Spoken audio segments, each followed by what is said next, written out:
Have you heard about the recent Supreme Court decision involving Roundup, a popular weed killer? Let's delve into this.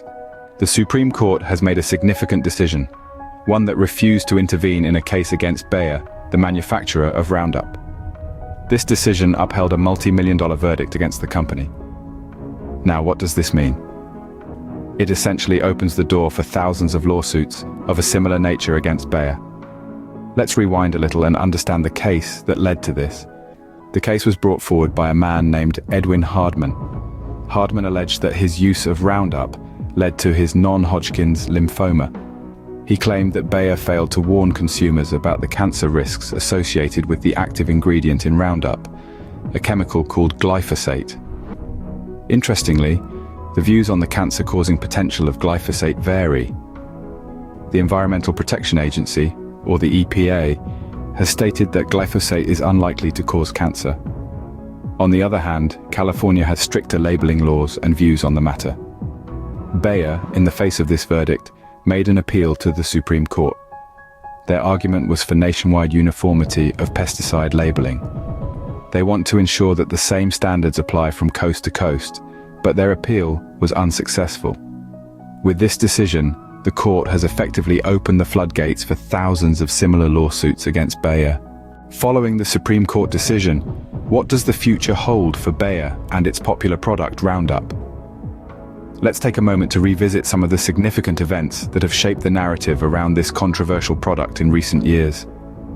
In 2020, Bayer agreed to a monumental settlement of over $10 billion to address potential US claims related to Roundup. This substantial payout, one of the largest in US legal history, was aimed at resolving numerous lawsuits claiming that Roundup had caused cancer.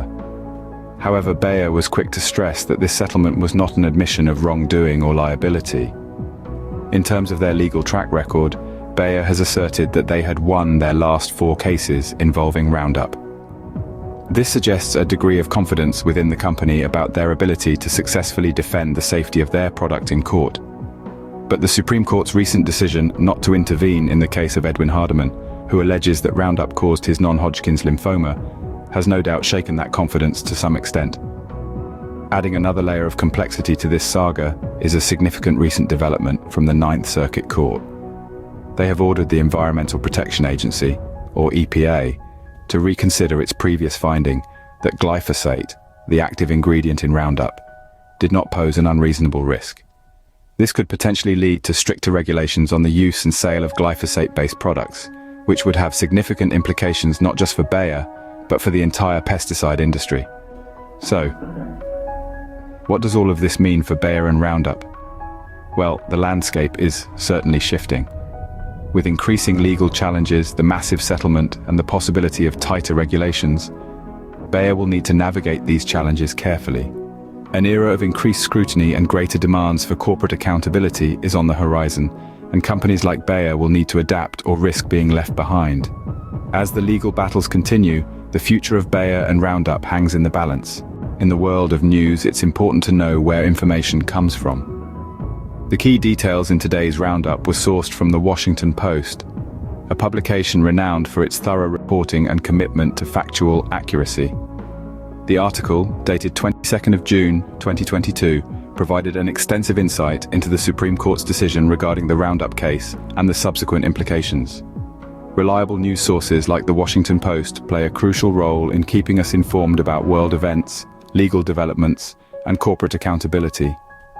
It's these trusted outlets that help us understand the complexities of issues such as the Roundup case, enabling us to form informed opinions and engage in meaningful discussions. Remember, staying informed isn't just about knowing the headlines. It's about understanding the story behind them, the impact they have, and the questions they raise. So as we close this week's Roundup, let's continue to seek out reliable sources, stay engaged with the news, and never stop questioning. Stay informed, stay engaged, and keep asking questions. That's all for this week's News Roundup.